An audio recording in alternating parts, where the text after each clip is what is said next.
ಆತ್ಮೀಯ H16 news ವೀಕ್ಷಕರೇ, ನಾನು ನಿಮ್ಮವ ಎಂ ಮಲ್ಲಪ್ಪ ಜೋತ.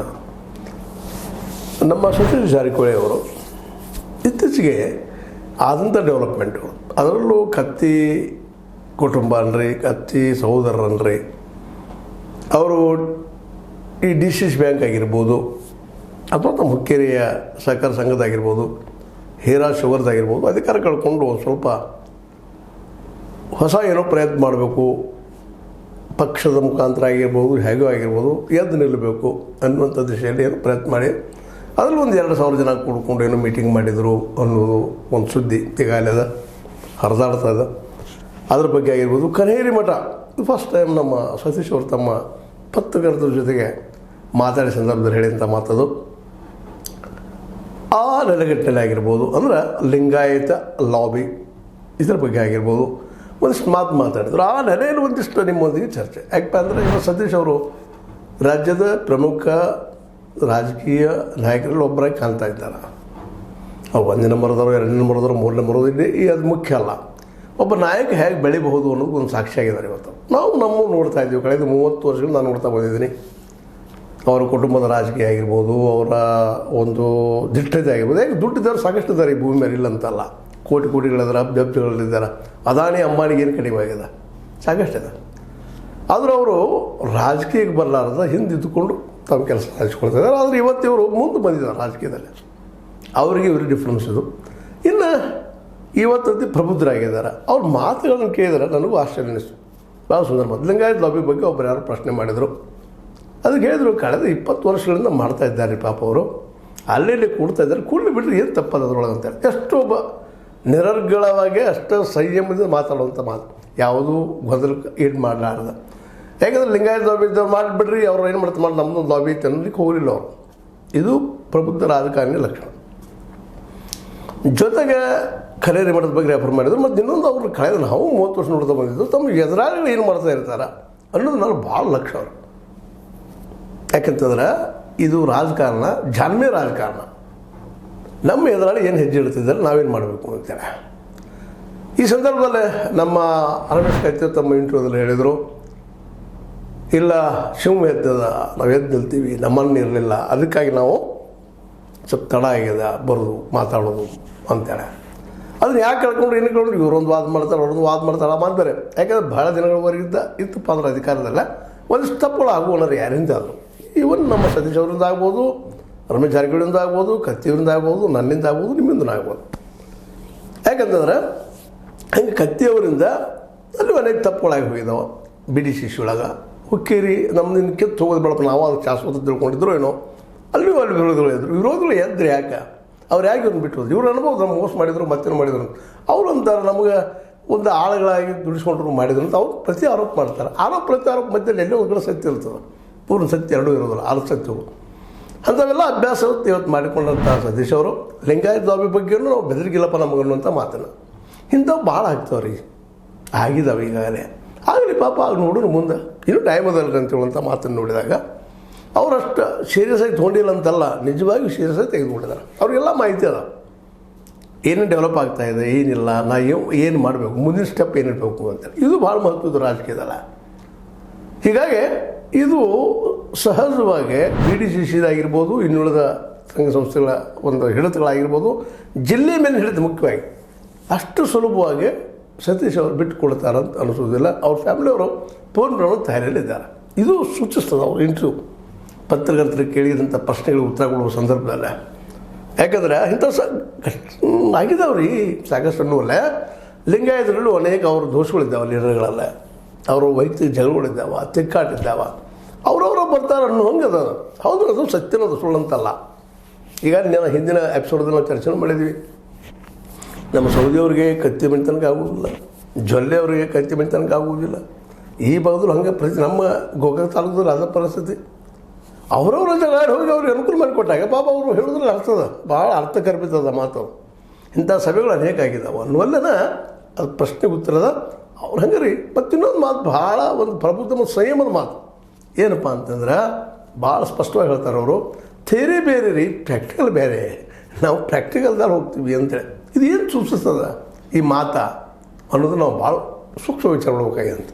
ಇಲ್ಲಿ ರಾಜಕೀಯಂತೆ ಅವ್ರು ಬಲ್ಲರು ಯಾವ ರೀತಿ ಮಾಡ್ತಾ ಇದ್ದಾರೆ ಯಾರೋ ಆಗಲಿ, ಅವ್ರ ರಾಜಕೀಯ ಇರಲಿ, ಅವ್ರ ಎದುರಾಳಿ ರಾಜಕೀಯ ಇರಲಿ, ಮತ್ತೊಬ್ಬ ರಾಜಕೀಯ ಇರಲಿ, ಇವತ್ತು ರಾಜಕೀಯ ಅಂದರೆ ಏನು, ತಮ್ಮ ವಿರುದ್ಧಗಳನ್ನ ಯಾವ ರೀತಿ ಹೆಣಿಬೇಕು, ಮಧ್ಯದಂತೆ ದುಡ್ಡು ಬೇಕೇ ಬೇಕು ಎಲ್ಲದಕ್ಕೂ. ಇದಂತೆ ಸ್ಪಷ್ಟ ಆದಂಥ ವಿಷಯ. ದುಡ್ಡು ಇಲ್ಲದೆ ನಾವು ರಾಜಕೀಯ ಮಾಡಲಿಕ್ಕೆ ಸಾಧ್ಯ ಇಲ್ಲ. ಇದು ಸ್ಪಷ್ಟ ಉತ್ತರ ಎಲ್ಲರದ್ದು ಅಷ್ಟೇ. ನಾನು ಕೇವಲ ಸತೀಶ್ ಅವರಿಗೆ ಮಾತಾಡ್ತಾ ಇಲ್ಲ, ಇನ್ನೊಬ್ರಿಗೆ ಮಾತಾಡ್ತಾ ಇಲ್ಲ. ಆ ದುಡ್ಡು ಮೂರು ಬೇರೆ, ಎಲ್ಲದು ಬಂತು ಏನು ಬಂತು ಅದು ಮುಖ್ಯ ಅಲ್ಲ. ಜೊತೆಗೆ ಇಂಟೆಲಿಜೆನ್ಸಿ ಇವತ್ತು ಏನದಪ್ಪ ಅಂತ ನಮ್ಮ ದೇಶದ ರಾಜಕಾರಣ, ಇದು ಕೇವಲ ಕರ್ನಾಟಕ ರಾಜಕಾರಣ, ಇಡೀ ದೇಶದ ರಾಜಕಾರಣ ಪಾಳೆಗಾರರ ಕೈಯಲ್ಲಿ, ಅಂದರೆ ಬಂಡವಾಳಶಾಹಿಗಳ ಕೈಯಲ್ಲಿ ಇವತ್ತು ನಮ್ಮ ಇಡೀ ದೇಶದ ಪ್ರಜಾಪ್ರಭುತ್ವದ ಮೆಜಾರಿಟಿ ಹೆಂಗೆ ಮಾಡ್ಕೋಬೇಕು ಅನ್ನೋದು ಅವ್ರಿಗೆ ಇವತ್ತು ಸ್ಪಷ್ಟ ಆಗಿದೆ. ಆದರೆ ಇದು ನಮ್ಮ ಸಾಹಿತಿಗಳಲ್ಲಿ ಆಗಿರ್ಬೋದು, ವಿಚಾರಕರಲ್ಲಿ ಆಗಿರ್ಬೋದು, ಇವಿಲ್ಲ ನಮ್ಮಲ್ಲೇ. ನಮಗೆ ನಮ್ಮ ಬದುಕು ನಮ್ಮ ಕಷ್ಟ ಆಗಿರ್ತಾವ, ನಾವು ಇದನ್ನು ಮಾಡಲಿಕ್ಕೂ ಸಾಧ್ಯ ಇಲ್ಲ. ಹೀಗಾಗಿ ಈ ಒಂದು ಜನ ಯಾವ ರೀತಿಯಾಗಿ ಒಂದು ರಾಜಕೀಯ ಹೆಜ್ಜೆ ಇಡ್ಬೋದು ಅನ್ನೋದು ಇದು ಸಾಕ್ಷಿಗಳು ಕೊಡ್ತಾ ಹೋಗ್ತಾ ಇದ್ದಾರೆ ಅವರು. ಅಂದರೆ ಲಿಂಗಾಯತರಲ್ಲಿ ಒಕ್ಕಟ್ಟಾಗೋದಿಲ್ಲ, ಅವ್ರು ತಾವಾಗಿ ನಮಗೆ ಕೊಟ್ಟಿದ್ದಾರೆ, ಇದು ನಮ್ಗೆ ತಾವಾಗಿ ಕೊಡ್ಬೋದು ಏನೋ ಅನ್ನೋ ದೂರದ ಆಶೆ ಅದ. ಮತ್ತು ಇತ್ತೀಚೆಗೆ ಕನೇರಿ ನಡೆದದನ್ನು ಸೂಕ್ಷ್ಮವಾಗಿ ಅಬ್ಸರ್ವ್ ಮಾಡಿದ್ರೆ ಇದು ಇನ್ನೊಮ್ಮೆ ಸತ್ಯ ಆಗ್ತದನ ಅನ್ನೋ ಸಂಶಯನೂ ಅದ, ಇಲ್ಲಂತಲ್ಲ. ಯಾಕಂದ್ರೆ ಇಲ್ಲೇ ಎಲ್ಲರೂ ತಾವು ಮೊದಲು ಮುಖ್ಯ, ತಾವು ತಮ್ಮ ಕುಟುಂಬ ಇನ್ನೊಂದು ಸಿದ್ಧಾಂತ ಇಲ್ಲ. ಜನರಿಗೆ ಏನು ಮಾಡ್ಬೋದು, ಇವರು ಆ ಮಾತು ಮಾತಾಡಿದ್ರು, ಸಿದ್ಧಾಂತ ಬೇರೆ ಪ್ರಾಕ್ಟಿಕಲ್ ಬೇರೆ ಏನಲ್ಲ.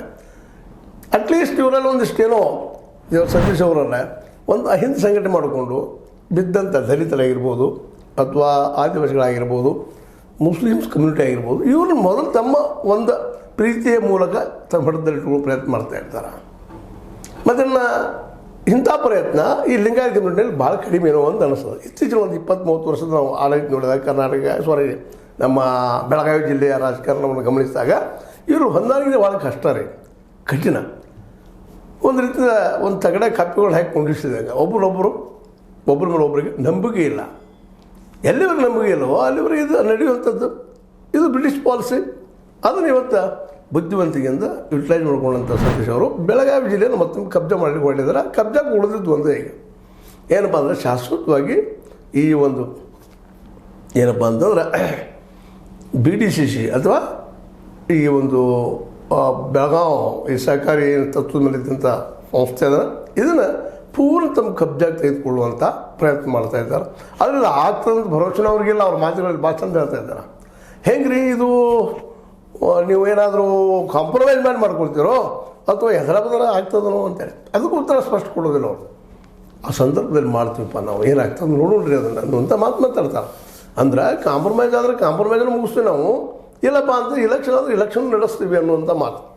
ಹೀಗಾಗಿ ನಾವು ಇದನ್ನು ಗೆಲ್ಲಬಹುದು ಅನ್ನೋ ತರ್ಕವನ್ನು ಭಾಳ ಸುಂದರವಾಗಿ ಮಾಡಿದ್ದಾರೆ. ಇವರು ಪ್ರತಿಯೊಂದು ಮಾತುಗಳನ್ನು ಇವತ್ತು ಅವ್ರ ವಿರೋಧಿಗಳು ಅಭ್ಯಾಸ ಮಾಡಬೇಕಾಗಿದೆ. ಜೊತೆ ಒಗ್ಗಟ್ಟು ಬರೀ ಬಾಯಲ್ಲಿ ಅಂದ್ರೆ ಆಗೋದಿಲ್ಲ. ಅವ್ರು ಹೇಳಿದ ಮಾತು ಭಾಳ ಸತ್ಯದ. ಥೇರಿ ಬೇರೆ, ಪ್ರಾಕ್ಟಿಕಲ್ ಬೇರೆ. ಅದಕ್ಕಾಗಿ ಪ್ರಾಕ್ಟಿಕಲ್ ಎಲ್ಲಿವರೆಗೆ ಆಗೋದಿಲ್ವೋ ಎದುರಾಳಿಗಳು ಅಲ್ಲಿವರೆಗೆ ನಾವು ಗೆಲ್ತಾ ಇರ್ತೀವಿ ಅನ್ನುವಂಥ ಮಾತು. ದೊಡ್ಡ ದೊಡ್ಡ ಮಾತು ಮಾತಾಡ್ಬೋದು ನಾವು, ಗಾಂಧಿ ಬಗ್ಗೆ, ಮಾರ್ಕ್ಸ್ ಬಗ್ಗೆ, ಲೆನಿನ್ ಬಗ್ಗೆ, ಅದೇ ಕಾಲಕ್ಕೆ ನಮ್ಮ ಏನಪ್ಪ ಅಂತಂದ್ರೆ ಜ್ಯೋತಿಬಾ ಫುಲೆ ಅವ್ರ ಬಗ್ಗೆ, ಸಾವಿತ್ರಿ ಫುಲೆ ಅವ್ರ ಬಗ್ಗೆ, ಅಂಬೇಡ್ಕರ್ ಅವ್ರ ಬಗ್ಗೆ ಮಾತಾಡ್ಬೋದು ಭಾಳಷ್ಟು, ಗಾಂಧಿಯವ್ರ ಬಗ್ಗೆ. ಆದರೆ ಅವರು ಬದುಕಿಂದ ಬದುಕನ್ನು ಮಾಡಲಿಕ್ಕೆ ಸಾಧ್ಯ ಇಲ್ಲ ಅನ್ನೋದು ಸಹಿತ ಸೂಚ್ಯವಾಗಿಲ್ಲದ.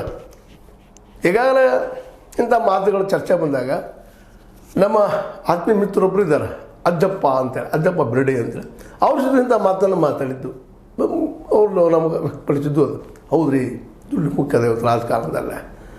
ಅದಕ್ಕೆ ಸ್ಮೈಲ್ ಆಗಿ ನಕ್ಕೆ ಹೋಗಿದ್ದು ಸತೀಶ್ ಅವರು ಹಿಂದಿನ ದಿನಗಳು ನೆನಪಿಸ್ಕೊಂಡಂಥ ದಿನಗಳು ಅದಾವೆ. ಅಂದರೆ ಇದು ಹೇಳೋ ಉದ್ದೇಶ ಒಂದು ಏನಪ್ಪ ಅಂತಂದ್ರೆ ಸತೀಶ್ ಅವರು ಇವತ್ತು ಪ್ರಬುದ್ಧ ನಾಯಕರಾಗಿ ಬೆಳೀತಾ ಇದ್ದಾರೆ. ಇವತ್ತಿನ ರಾಜಕೀಯಕ್ಕೆ ಬೆಳೀತಾ ಇದ್ದಾರೆ. ಅವರು ಅಷ್ಟು ಸುಲಭವಾಗಿ BDCCಯನ್ನು ಬಿಟ್ಟು ಕೊಡಲಿಕ್ಕಿಲ್ಲ ಅನ್ನುವಂಥ ಒಂದು ತರ್ಕ. ಮತ್ತು ಅವರೆಲ್ಲ ಸ್ವತಃ ಬ್ಯಾಟ್ಗಾರ ಇದ್ದಾರೆ. ಇನ್ನೊಂದಪ್ಪ ಅಂದರೆ ಇನ್ನೊಬ್ರು ಕೇಳಿ ರಾಜಕೀಯ ಮಾಡ್ಬೇಕಂತಿಲ್ಲ, ಇನ್ನೊಬ್ರು ಸಲಹೆ ಮೇಲೆ ಅದು ಹೋಗ್ಬೇಕಂತಿಲ್ಲ, ಸ್ವತಃ ವಿಚಾರವಂತರಿದ್ದಾರೆ. ಇವತ್ತು ಬೆಳೆದಾರ ರೀತಿ ಕಳೆದ 30-40 ವರ್ಷಗಳಿಂದ 1983ರಿಂದ ಇಲ್ಲಿವರೆಗೆ ಜೋರದವರು ರಾಜಕೀಯ ಬಗ್ಗೆ ಚಿಂತನೆ ಮಂಥನ ಮಾಡುವಂಥದ್ದು. ತಮ್ಮ ಎದುರಾಳಿಗಳನ್ನು ಯಾವ ರೀತಿ ಬದುಕಿ ಸರಿಸಬೇಕು ಅನ್ನೋದ್ರಲ್ಲೇ ಮಾಹಿರದಾರ, ಎಲ್ಲದಕ್ಕೂ ಸಜ್ಜದಾರ ಅವರು.